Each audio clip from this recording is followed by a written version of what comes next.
Para cerrar el panel de hoy, creo que era importante cerrarlo con una visión de Panamá, cerrarlo con una visión de Colón. Se habla mucho de Colón y queríamos llamar a alguien de Colón, pero que además es el vicepresidente de la Cámara de Comercio de Colón, Michael Chen. Adelante, por favor.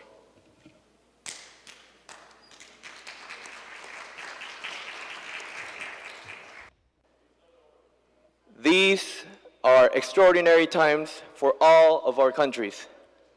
You may not know it, but we are all at war.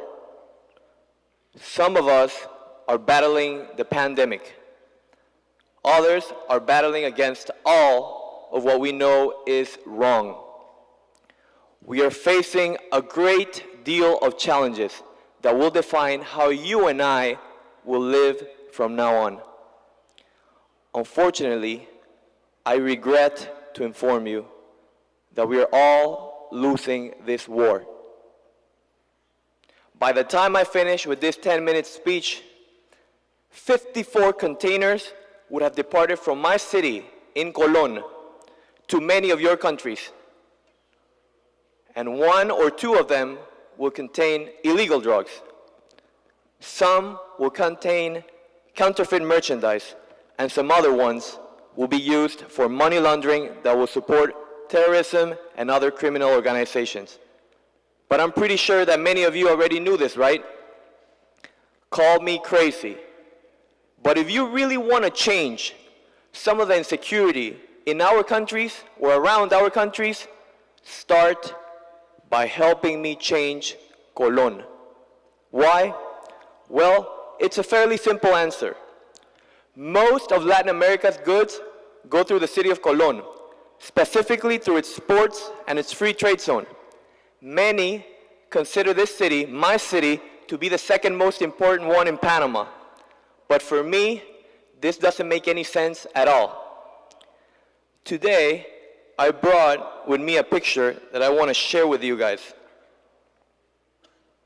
This is a picture of my city.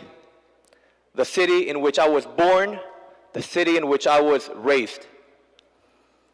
For those of you who have visited my city, it seems that it's stuck in time, immersed in an array of problems that grow from insecurity, lack of education and infrastructure, unemployment, and a lack of a proper development plan. My city presents the same repetitive pattern of all port cities in Latin America, where organized crime is established. Adding to this, COVID-19 has aggravated the situation even more. We are no longer talking about an economic reactivation. The situation is so critical that we must now talk about an economic reconstruction. Based on a survey we did a couple of months ago, we found out that 32% of our population did not receive any help at all during the COVID lockdown. People are dying because of our lack of action. 75% of businesses suspended the work contracts of their employees. And what hurts me the most is that 38% of small businesses in my city are not going to reopen. They're gone forever. What do you think those people are going to do? What do you think those people who have lost their jobs and businesses are going to do?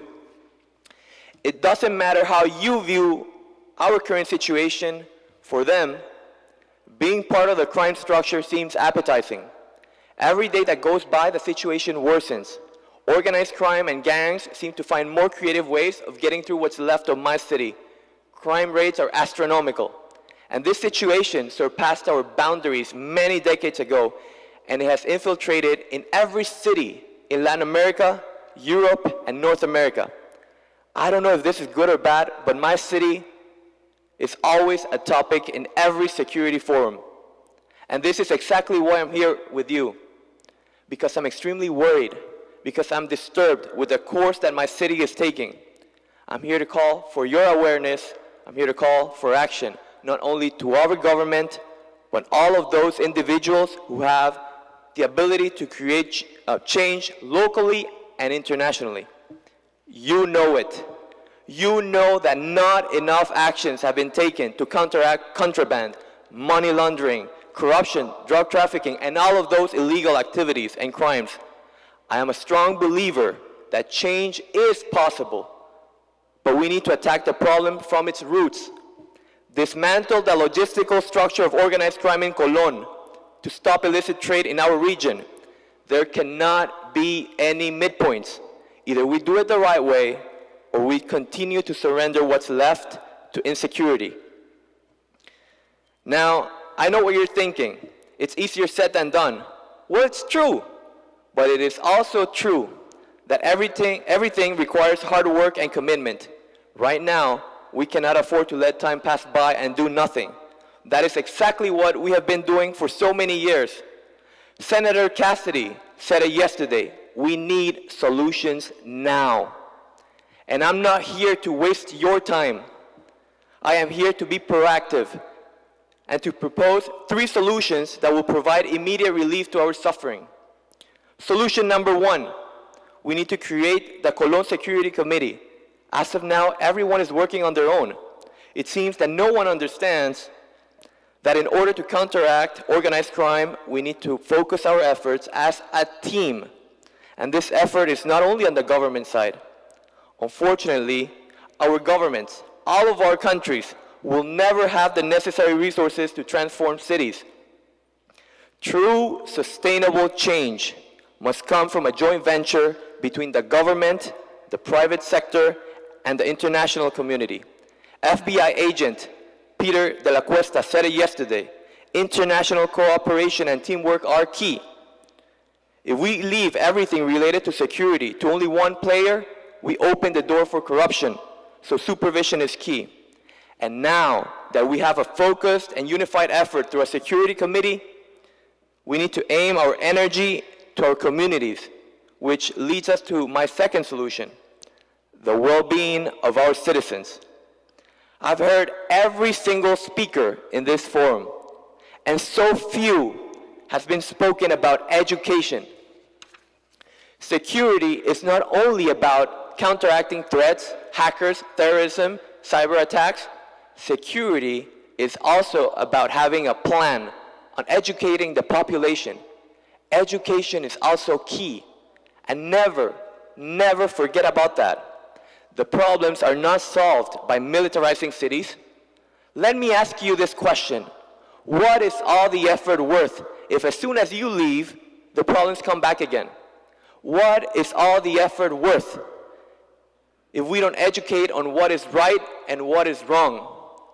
We are in need of the right education and the right social programs that create public awareness to inform the younger generation about the repercussions caused by illegal activities. Most children in my city, Colón, grow up in communities where gang affiliation is their only way out. It's their only way of becoming someone. The third and final solution should be technology. This word says it all, and Jeffrey Cooper with SAS said it yesterday. Can you believe that in 2020, the year of the COVID-19 pandemic, the commercial movement of the Colón Free Zone was around $14,000 million. As Mr. Ferrari said, 6% of the global cargo passes through our country, and we lack the right technological tools to diligently and rapidly detect illegal products. And I ask myself, is this on purpose? Whatever the answer is, the need of technology is obvious. Just imagine the tremendous possibilities by installing scanners on all ports, training workers on their usage and maintenance, and creating the right countermeasures to supervise that the whole system works. We would be able to detect the situations before problems reach your countries. But is there the political will? How about economic pressures? With all these steps that I'm recommending, I do not pretend to solve all of our regional problems, but we need to start somewhere. Distinguished guests, and all of you who are viewing this through the streaming services, I did not come here to speak as a security expert. I'm just not one of those. But I'm someone who understands the idiosyncrasy and feels by first-hand experience what the people from Colón and other cities in Latin America go through and what they struggle, I want to call your attention to the following. 91% of the businesses in Colón think that we're headed to social chaos. There's a glimpse of an apocalyptic scenario. Colón is a museum of disappointment after disappointment. Just look at that picture. A lot has been said and so little has been done. With this, I am not calling upon negativity or pessimism. We, the people from Colón, we do not lose faith. And while the rest of the world stigmatizes us as a money laundering and drug trafficking city, we continue to move forward. The key question is, what is advancing more, the good or the bad? I want to leave you with this message. There are still numerous people who are brave enough to stay in Colón and do things the right way because we love that place and we're willing to continue with the fight. There are still long-standing Colón companies that put value in honor and ethical standards over the quick buck.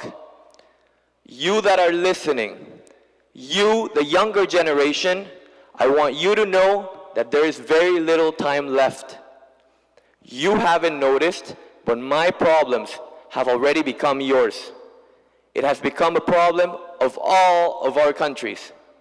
Remember, the economic well-being of our region depends that each one of us assume part of the burden. From wherever your trench is, it is time to wake up and create change. If it's not us, who? If it's not now, when? Thank you.